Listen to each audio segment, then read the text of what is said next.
Olá pessoal, tudo bem com vocês? Sejam muito bem-vindos ao meu canal Ruka, o Victor da Quantum Light, eu me chamo Pedro Victor.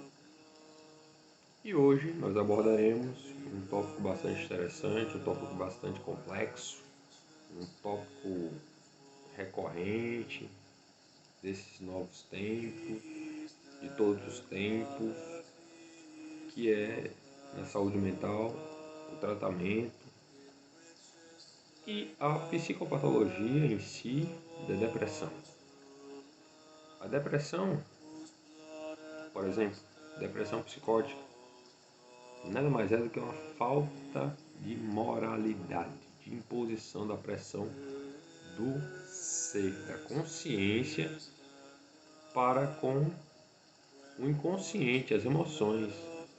Se há algo de errôneo, se há algo de falho no caminho do sujeito, é lógico que as fantasias que o sujeito tem no inconsciente são brotadas como maus frutos, né?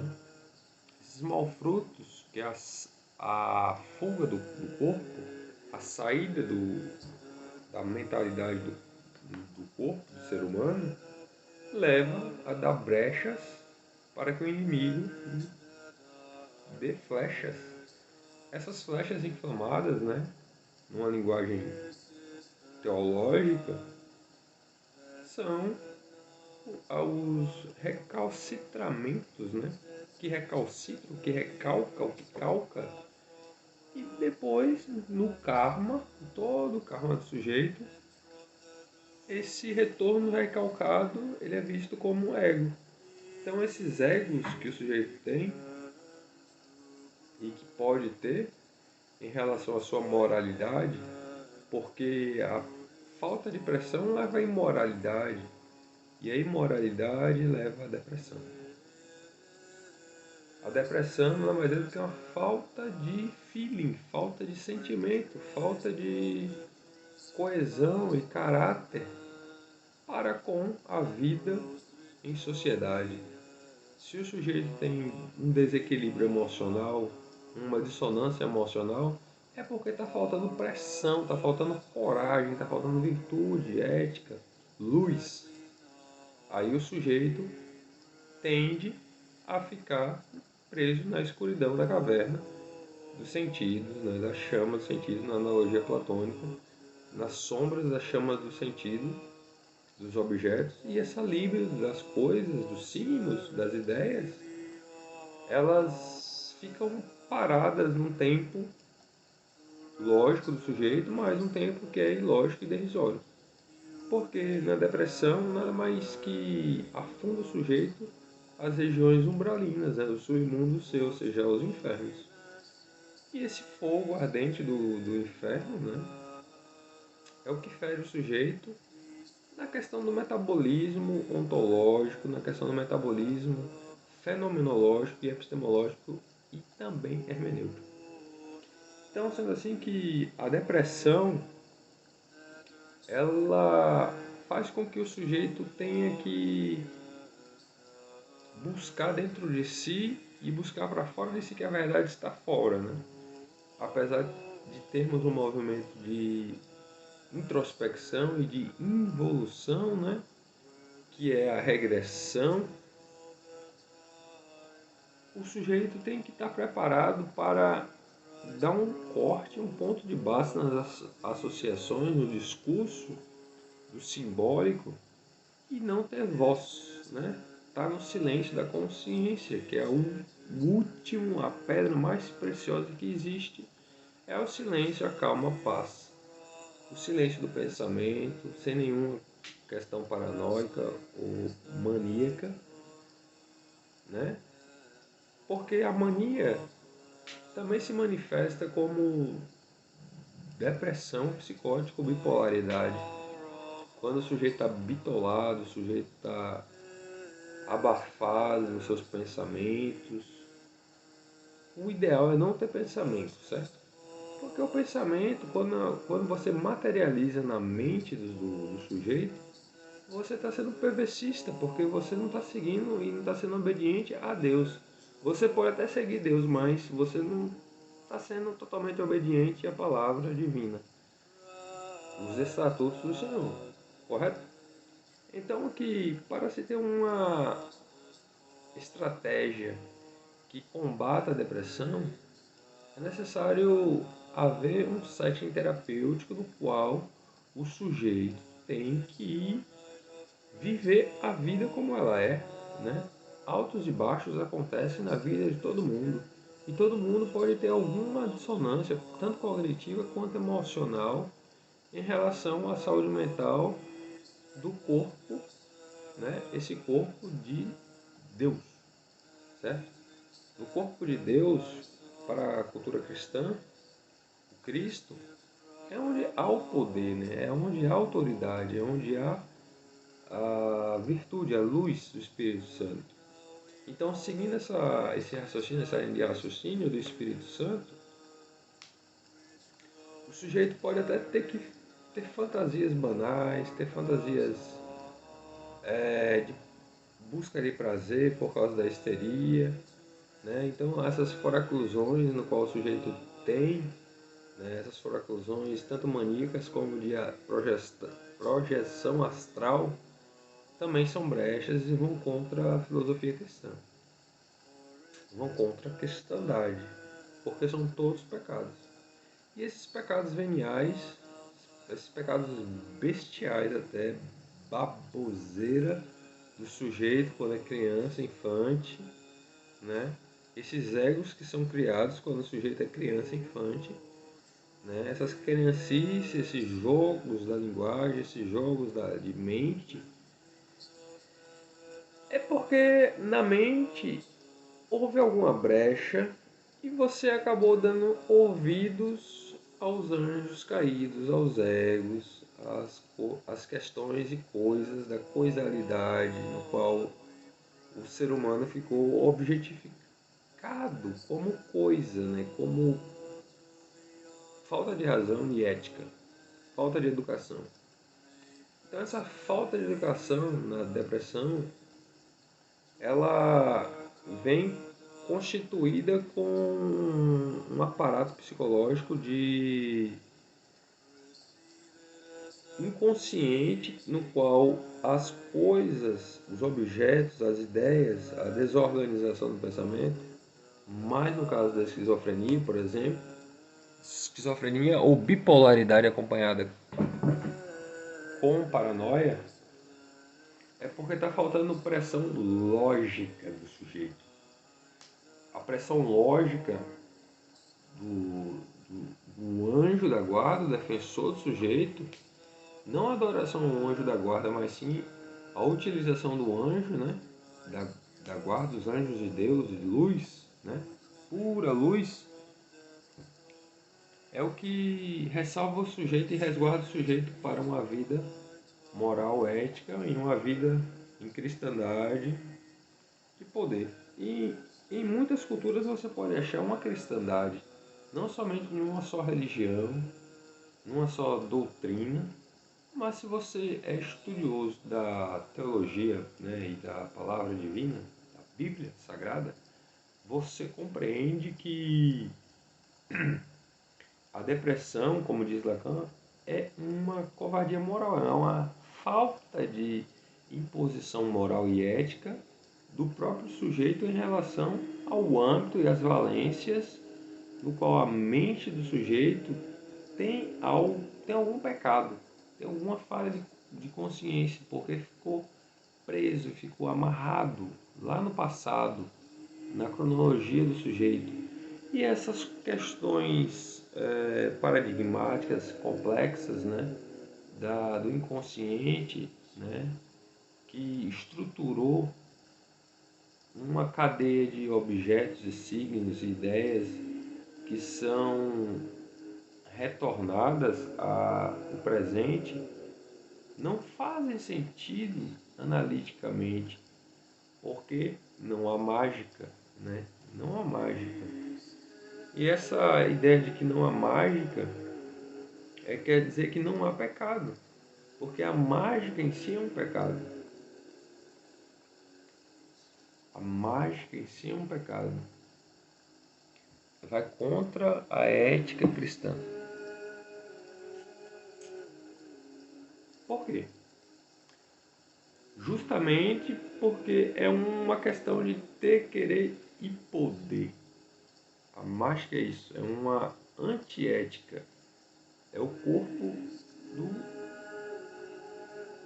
sujeito enquanto ser humano, pecador, mas o ego, o anticristo, a antiética, o antilogos, leva o sujeito à mesmice de ficar recorrendo aos egos pecaminosos, tanto de potência, vontade de potência, né? Essa vontade que, eu tenho que defender meu ego, os mecanismos de defesa do meu ego têm que me defender, gerando ali uma alimentação libidinal do narcisismo, da beleza, ou até mesmo da falta de beleza, não na beleza estética física, não, mas sim na beleza estética da consciência. E a consciência, para que estejamos equilibrados, ela não tem julgamento moral. Nenhum.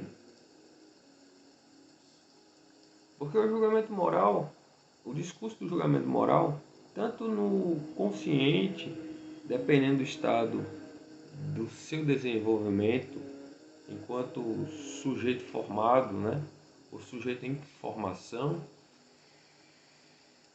tem que se desapegar das más estruturações,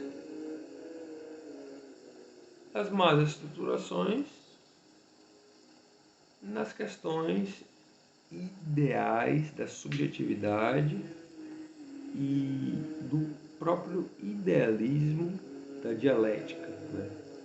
Porque se você vive num mundo onde as suas fantasias elas estão criando realidades paralelas, porque o que você planta você colhe.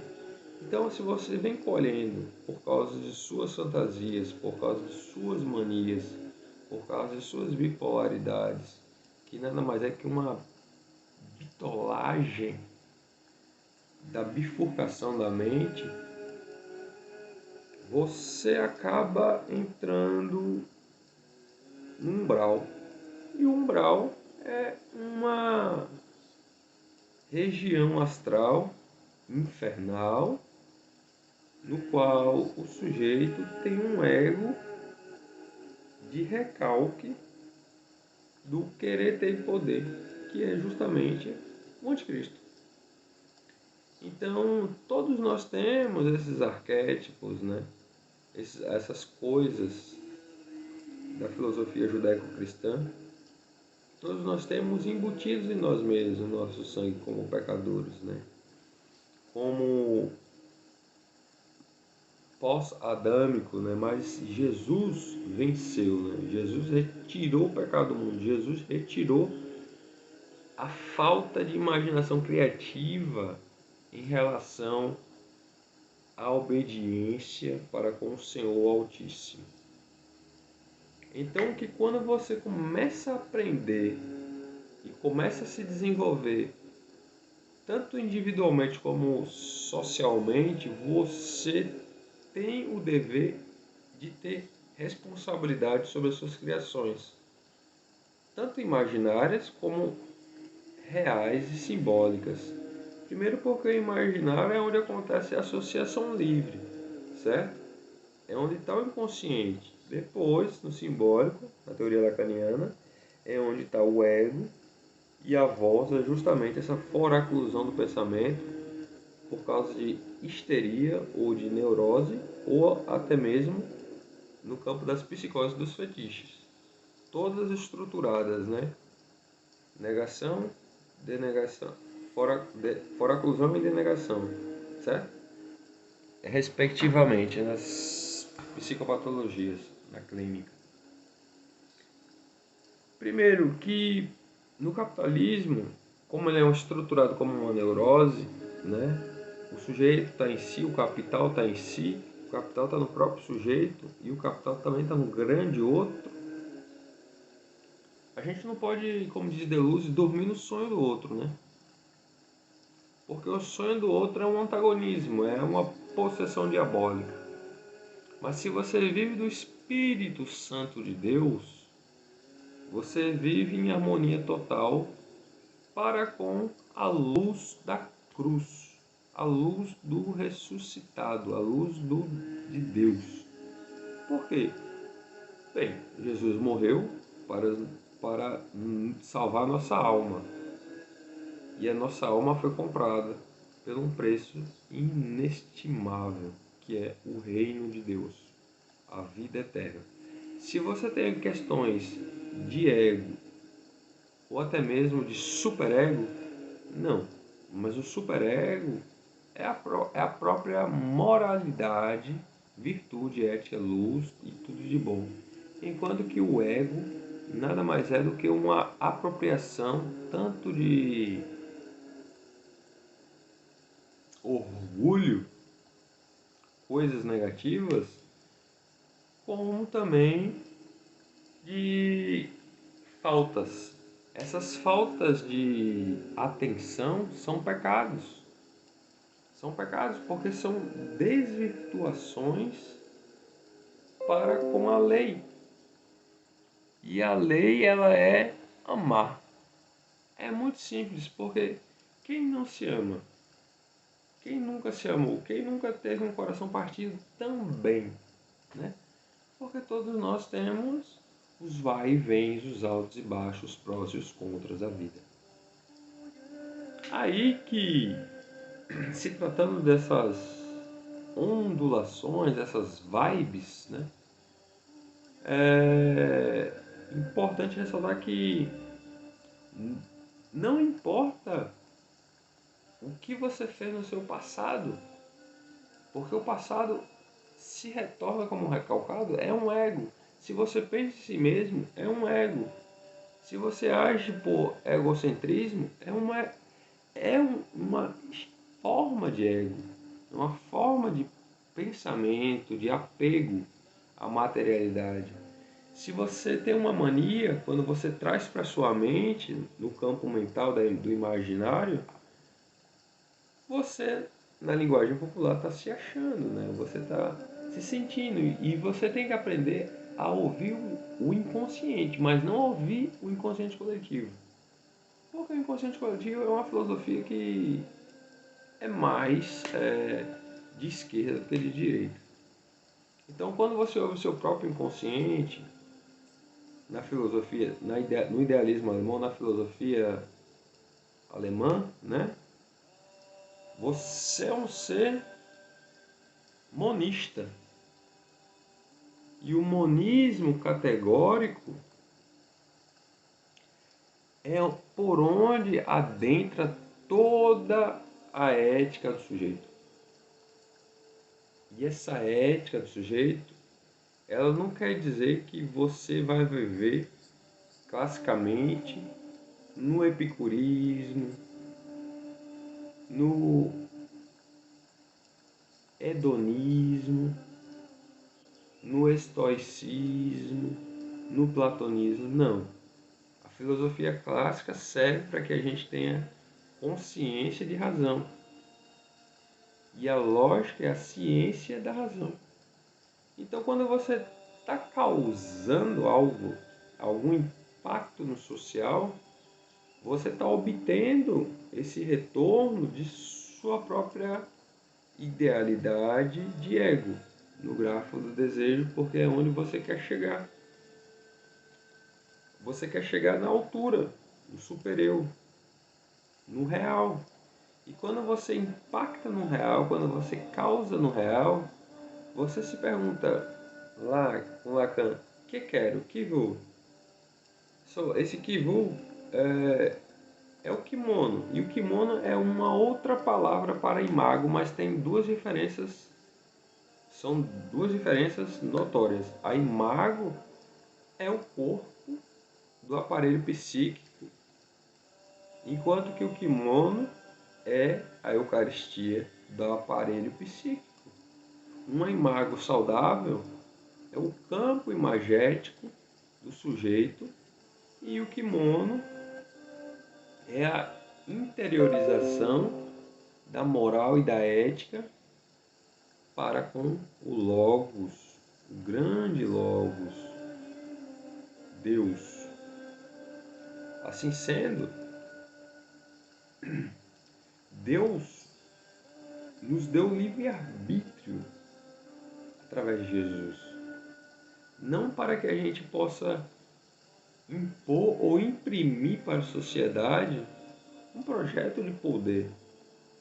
A gente, como pecador, como ser humano falho, frágil, e fortes, valentes, corajosos, temos um ideal de ego, um ideal de construção, né? E não um ego ideal. Temos um ideal de ego, mas não um ego ideal. Porque essa dicotomia e esse paralelismo, né, entre ideal de ego e ego ideal, é por onde se enxuga e se esvai toda a negatividade. Se você tem um ego saudável, uma psique saudável, você não precisa ficar remetendo ao orgulho de si mesmo, às suas questões, seus vai-e-vens do inconsciente, né, dos mecanismos de defesa do inconsciente, por causa de seus traumas, por causa de suas angústias, por causa de seus dramas. Você não pode ficar remetido sempre ao seu passado. Você tem que se desapegar do seu passado e viver do presente. E o presente, ele é a pressão positiva da luz. E a luz é a consciência. A consciência humana, a consciência da ciência dos dons do Espírito Santo, a consciência do divino. Tá bom? Muito obrigado. Fiquem com um absoluto. Não tenham pensamentos, hajam com consciência e sejam livres para bem escolher o que Deus quiser. Tchau.